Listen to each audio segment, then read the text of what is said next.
Hello, my fellow gnomes. Welcome back to my kitchen, and we've got a spooky, scary skeleton now running after us.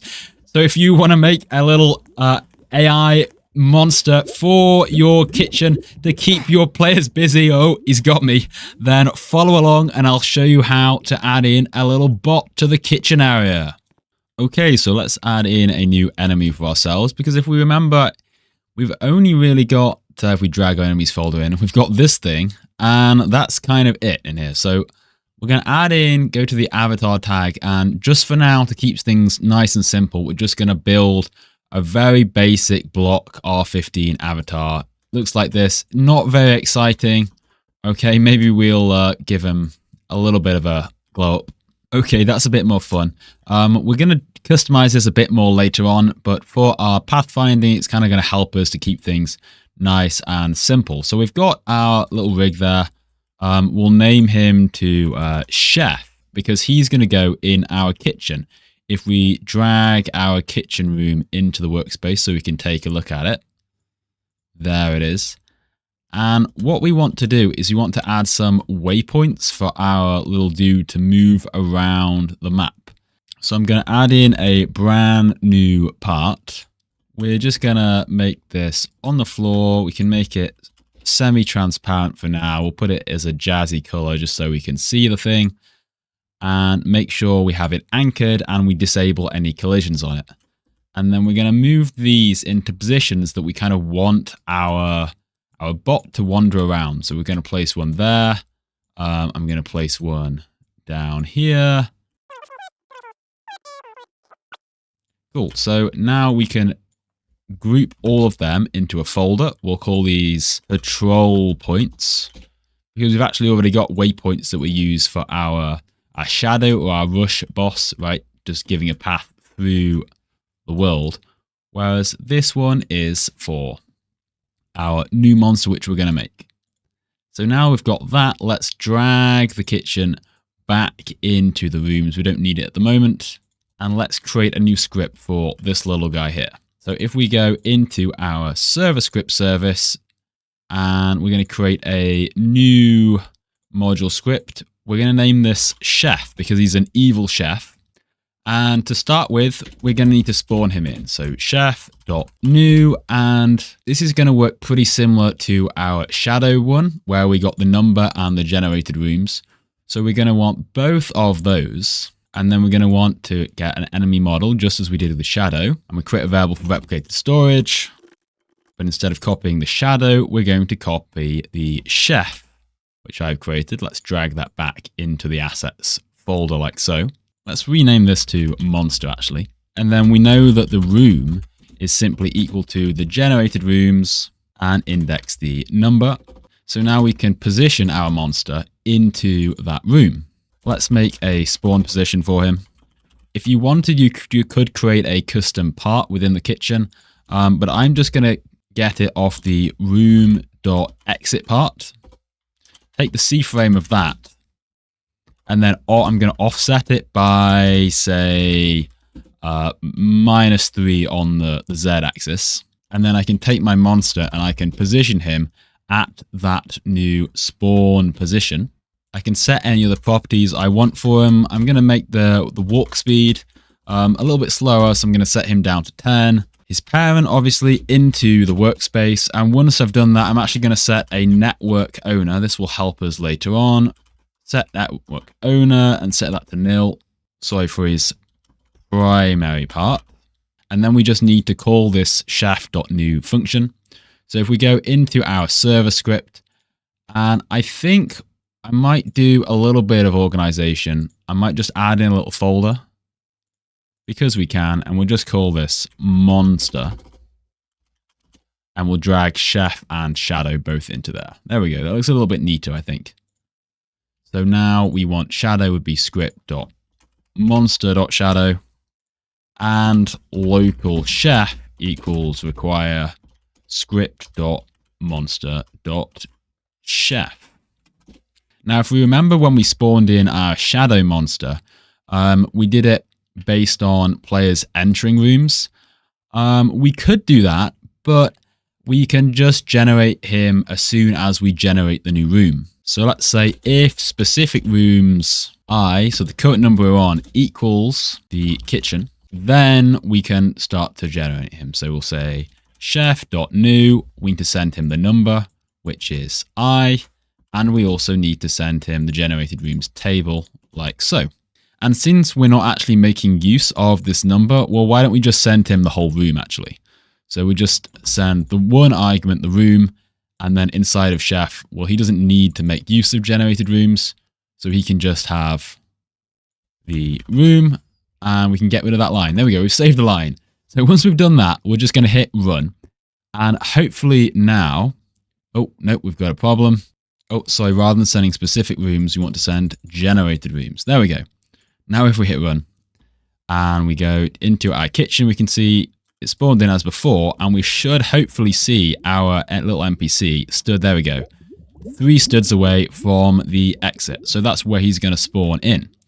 And if we approach him with our player, well, we can push and prod him all we like, but he's not going to kill us. Worst enemy ever. So how about we get him to chase the player first of all and kill them if he gets too close. So let's create ourselves a function called getTarget, and we'll need to send the monster to that. Now there's a few ways of setting this up, but I'm gonna give him a max range for his vision, for how far he can see. We'll set that to a number like 40, and then I'm also gonna do like an attack range as well. So if you're stood in front of him, you can be up to 40 studs away. But if you're behind him, say by 15 studs, right, he's going to hear you. He's going to turn around and start attacking you. And then if he comes within, let's say 3 or maybe 3.5 studs of you, then he's just instantly going to kill you. And then we're going to have a global as well for the target, which initially is going to be equal to 0, but then we're going to assign it inside of here. So we're just going to weigh up our options. So starting off, the max distance we're going to set to the vision range, and the new target at this point is going to be equal to 0. But then we'll loop through every player in the game. In fact, maybe we'll create a variable for the players just to make things a bit neater. The first thing we want to do is we want to check if they have a character. So let's say it check if character set up, because sometimes the player's just joined or they've just died, or they're fallen off the map or something, and they might not actually have a character ready to go. So the character should be at player.character. But if for some reason, if there's not a character, then we will continue searching, so continue through this loop, but we'll exit out at this point. Next, we're going to check if they actually have the humanoid root part. So the root should equal character find first child humanoid root part, and we're going to look for their humanoid as well. Now if they don't have a root, or they don't have a humanoid, or the humanoid dot health is less than or equal to 0, if they're already dead, then again we'll continue on, we're not interested. The reason I do them all on one line like this, it's called a guard clause. It just makes it a bit easier rather than everything being indented.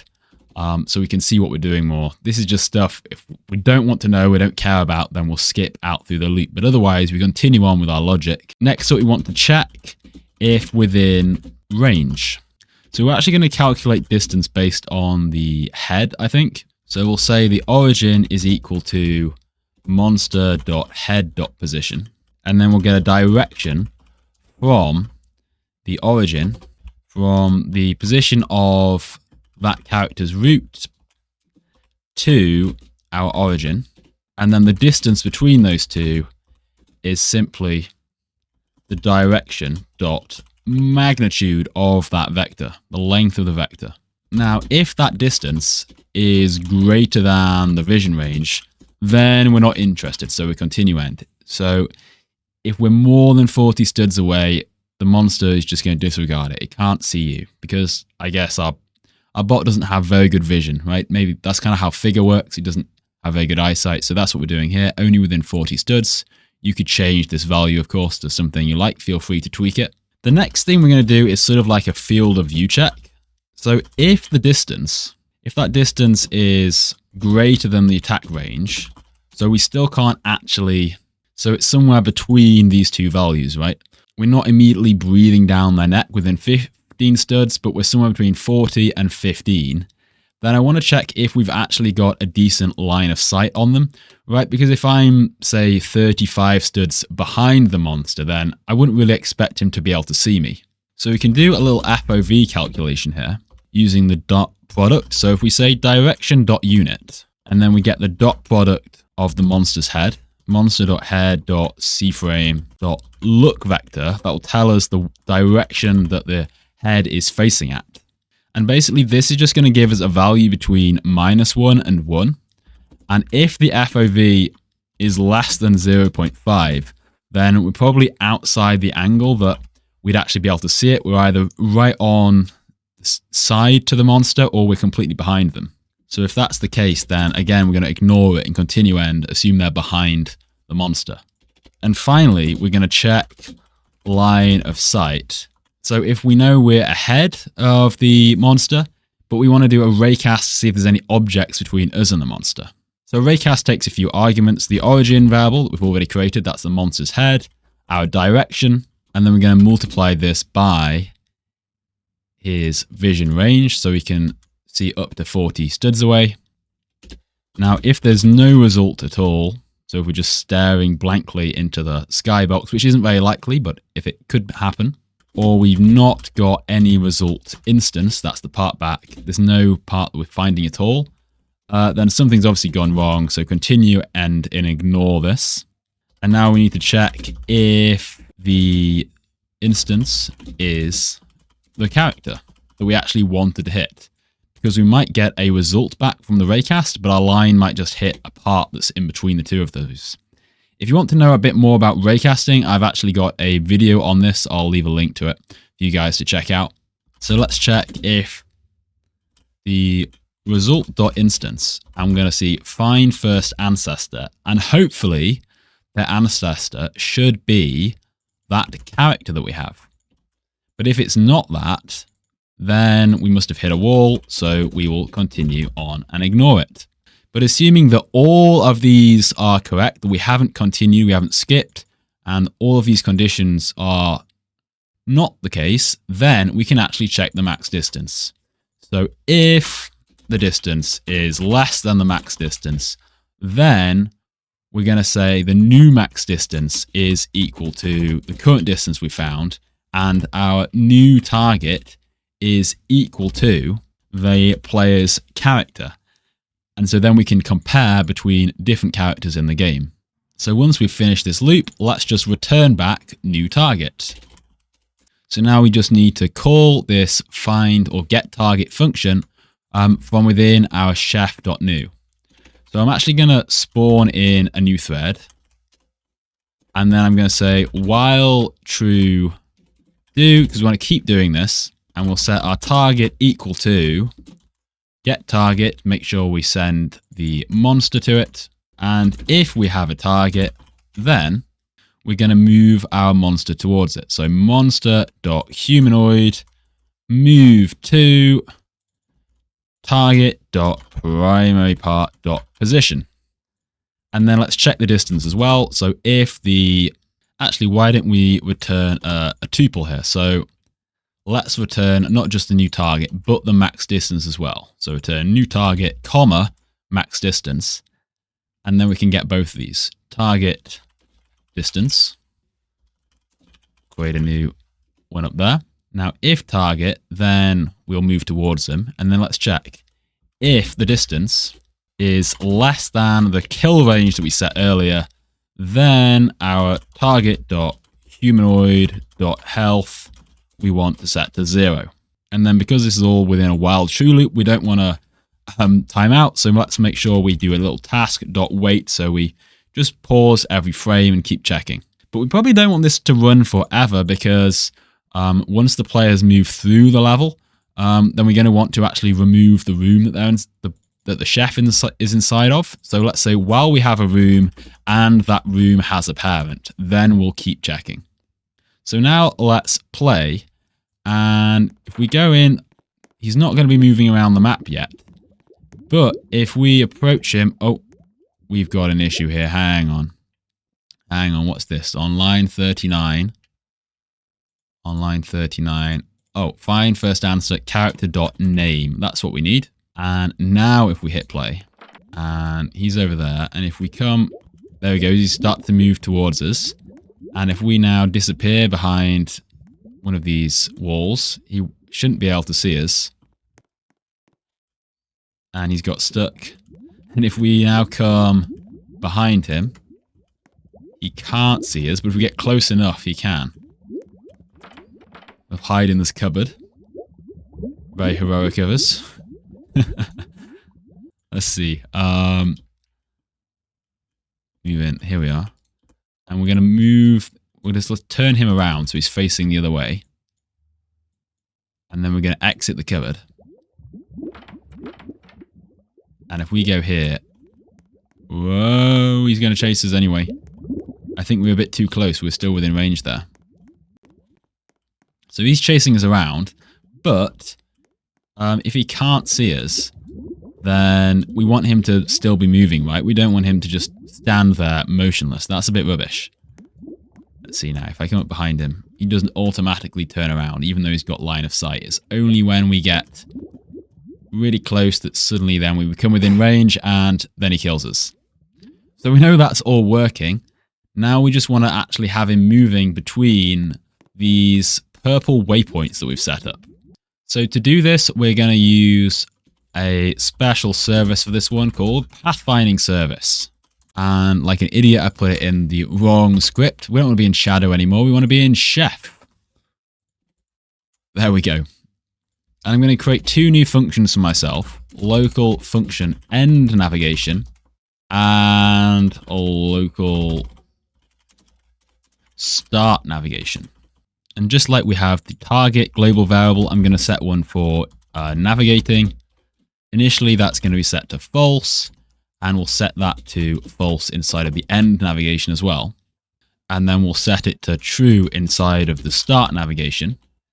And now let's make use of those waypoints we created earlier.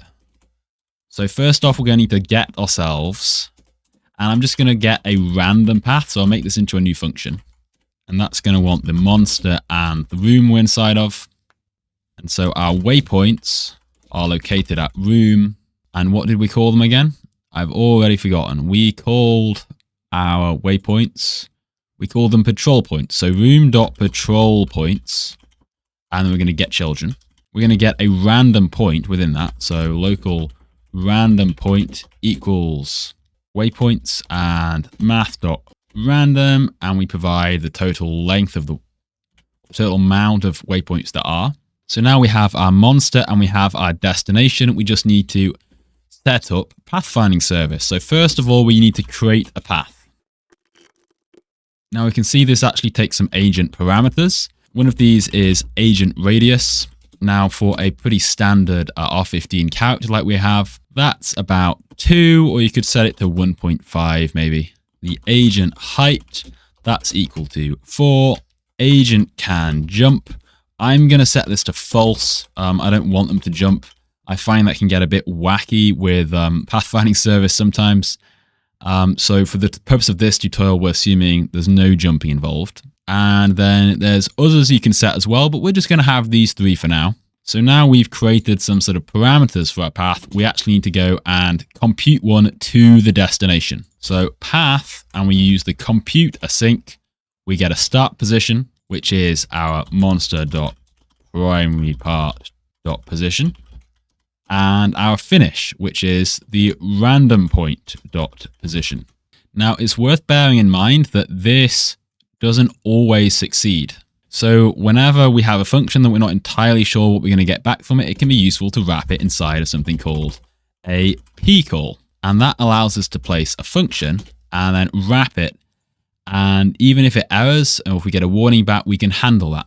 So that will give us either a success message, an error message, and we're going to put our computing path inside of there. Now, if it's successful, and if it is, then we should have a path. So let's check path.status. And if we have a successful path, then we can actually get a list of all the waypoints. And we're just going to return them back. So path get waypoints. Now, otherwise, if we weren't able to get a path, then something has gone wrong here. Now, generally with these sort of bots, what that means is we've got stuck on the wall. And a little hacky way of trying to get ourselves out of that situation is just telling the bot to move backwards. So if we create a little variable called reverse, and we'll get our current position, or the C-frame rather, and then we're going to say cframe.new 003. Wrap this in brackets and get the dot position of that. So essentially this is saying go to the current C-frame of a primary part, offset that by 3, so 3 studs behind it, and then get a new position. And now we can just move our humanoids, our monster's humanoid, to that new reverse position. We'll try to wait a short amount of time, and then we'll return false because we haven't actually managed to get any paths here. So this isn't the cleanest solution, but it just slightly covers our backs a little bit. So hopefully now we've got our get random path function all working fine. Let's go into start navigation and call that. So our local waypoint will be equal to whatever we get back from get random path, which if you remember requires monster and room. So we're going to need that inside of start navigation whenever we call that as well. Now, if for some reason we didn't get any waypoints back, if there was an issue there, then we're going to immediately end the navigation and return out of this function. But otherwise, we now have a table of points that we can actually move our character between. So if monster.humanoid, and we can move him to one of the waypoints, use the square brackets, and then if we say move to the first one, the first waypoint is actually our current position, the second one, third one, and however many there are. So initially, our waypoint index, we're going to start off at 2 because number 1 is where we currently are, as I say. So we'll move him to the waypoint index and the position of that. And then we're going to use the destination reach. So move to finished event and connect that into a little function for us here. And that has a little reach, tells us if it's actually successfully reached it rather than just timing out. So if we have reached our destination and our current waypoint index is less than the total amount of waypoints, then we want to keep going. So we will increase the waypoint index and we'll just copy this line, tell them to move forwards once more. But otherwise, if something's gone wrong, then we want to end navigation. Now we've got to be careful when we connect events to functions inside of other functions. And to stop these all stacking up and being a horrible mess, we're going to need to create a variable so we can disconnect this all. So at the very top, we'll create one called destination reached. Initially, that's going to be equal to 0. But then we're going to set it to be equal to this entire event connection. So then whenever we call the end navigation function, we can check if we have a destination reached event, then we will disconnect it. So that's all of our pathfinding logic set up. We just need to now call these functions from our main loop, because at the moment we're just looking for a target all of the time. So let's say else, if we haven't got a target, we have this navigating variable. Probably it's a good idea initially, we'll just set the navigating to be equal to false. But else, if we're not currently navigating, then let's start the navigation. So we say start navigation, and we need to pass in the monster and our room. And then if this whole loop has finished, let's make sure we end the navigation. If the room.parent no longer exists, then we want to make sure we disconnect everything. And then finally, we'll probably remove the monster as well. So monster destroy. So then rather than playing this time, I'm actually just going to hit run. And hopefully there's no errors. There's not. And let's remove the ceiling so we can see what's going on. It looks like he's got a little bit stuck. So you will find this problem depending on how your map is created, where the NPC is going to get stuck using pathfinding service. If we go to studio settings and we enable the navigation mesh, we can kind of see what's happening here. And generally, it should generate pretty good little waypoints for us. Let's see, he goes to this one, generates a new path for himself, and look, he's doing some weird thing where he's trying to get into this corner in order to get over here. This does happen. It's kind of a limitation of the pathfinding service itself. One little thing we can do to help with this, first of all, is if we go to our enemy itself, and let's make sure that all of the parts inside of him don't have any collisions. So can collide equals false. Only the humanoid root part we want to have any collisions on. So that means he'll get stuck a little bit less. And then if we drag our kitchen back into the workspace, one more thing we can do is we can add in some parts. So wherever we've got like a funny little gap here, if we add in a new part and we just move it sort of into this area here, and we're going to make this 0.5 transparent. We'll make it black so we can just see what we're doing for now. Make sure we anchor it, but we set can collide to off. And then inside of here, I'm going to add a little pathfinding modifier. I'm going to set the label to no chef allowed. Okay. Pass through is set to disabled. And basically we can just put this over the top of areas like this so that he shouldn't even try to pathfind through here. And it will just make our walls a little bit thicker because the pathfinding service doesn't like thin walls. So if we make these a little bit thicker, that should hopefully help. And then we're going to need to clone these around our map like so. And we'll come back in a moment. Okay, here we go. So we've got all of these black parts over everything. This isn't like a magic solution, but it helps a little bit to stop him trying to pathfind over and around things. And he'll get stuck a little bit left. So we got all these no-go parts, all containing pathfinding modifiers. Pass-through is disabled on them all. Let's set the transparency to 1 again. And we'll drag our kitchen back into the rooms. And then all we need to do is go to our little path creation parameters. And we just kind of create a new table called costs. And we use that label we use. So no chef allowed. And we say math.huge. So it's going to have a really high cost to try and move through there. So now let's click run again. And there we go. He's moving a little bit better. Let's turn on the mesh again. And he doesn't seem to be getting stuck quite as much. He's generating much better paths around the map. There's nothing too weird happening. A little strange ones like he's going around the side here. But at least we've got those boxes to stop it being too weird. Now, obviously, at the moment, he's not animated. Well, he's not animated when we're clicking run. But if we click play, he's not going to be animated either. But let's just check and see if he's working. So hopefully now, when he sees us, there he is. He's going to start chase after us. But if we run away and he loses sight of us, he should go back to his pathfinding. It seems like he's got a bit stuck there on the corner. But we'll give him a moment. And there we go. He's back to pathfinding around. And if we creep up behind him, he's not going to immediately see us. But if we get too close, he's going to see us. And he's now running after us. No, run away, run away. Quick, get inside the cupboard. And now he's gone, should have gone back to his pathfinding. Let's see if we get out of the cupboard. And interesting. So this isn't perfect. Pathfinding can be a little bit of a flunky thing. But let's just add some animations to this guy quickly. So if we hit stop, and we'll notice when we first added in the enemy using the rig builder, it did give us this animate script.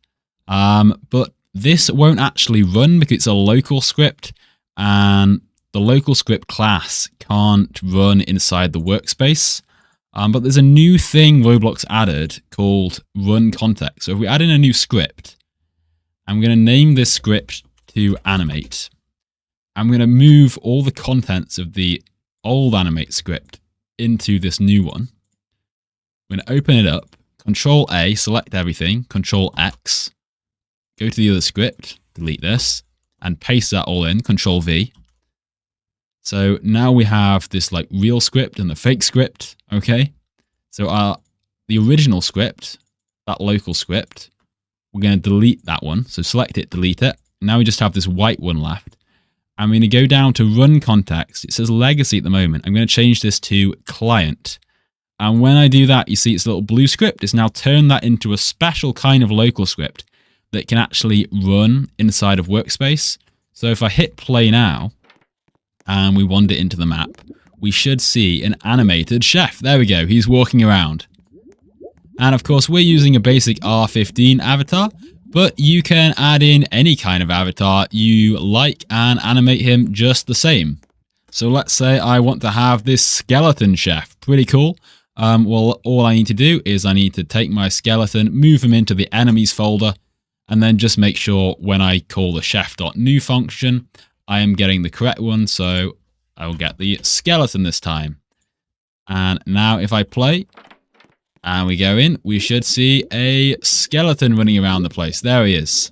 Now, when you play about with different avatars, you might notice that like the head calculation is a little bit different. So I think with this zombie, if I get really close to him, he's not actually going to be able to kill me that well because of the difference in position with our head. And also we can kind of bump into each other, which I'm not really a fan of. So maybe we want to change the kill range from 3.5. If we bump that up to 4, say, that will give us a bit more chance if the head's going to be further away. And another thing, when we actually have a target, let's make sure we call the end navigation function as well, so it doesn't try to be walking to 2 places at once. And if you want a little bit of help in working out the right distance to use for your kill range, you can just print out distance, which will just give you a little update down the output when we're on the run from him. There he is, he's seen us, so you can see it's about 6 right now, and if we get too close within 5 or so, it is going to be all over for us. So one little final tweak I'm going to make is I'm going to add some collision groups to my game. Click add group, we're going to add one called monster and another one called player. And for the monster, we don't want any collisions with other monsters or other players, and players, we don't want any collisions with monsters or players. So make sure that both of those are unticked for both of them. And then inside of our server script, remember how we have this player added event? Well, we can actually, inside of here, we can connect our player to a character added event, connect that to a function which will give us the character. And when we do that, we can assign all of their parts to the new collision group. We'll check if it's actually an object. And we need to set the exact name to be what we typed in our collision group editor. So we'll set it to player. And actually, rather than character added, let's use character appearance loaded so we can check they're fully loaded in. And when you're using these events, it's a good idea to do them near the top of your code so it doesn't get delayed by any of this stuff. So let's put this in above our room buffer generation. So that's our players collision groups. We can just copy this little loop, go into our chef model, and down here, we're going to loop through the monster and set the collision group to monster. So there we have it, guys. A spooky kitchen with a spooky potion and a very creepy skeleton chef that's going to chase us around. So in the next episode, we can move on from our kitchen, I think, and add some respawning logic for what happens when you die. And this game is starting to come together nicely, I think. So thank you very much for watching, and I'll see you all in the next video. Goodbye!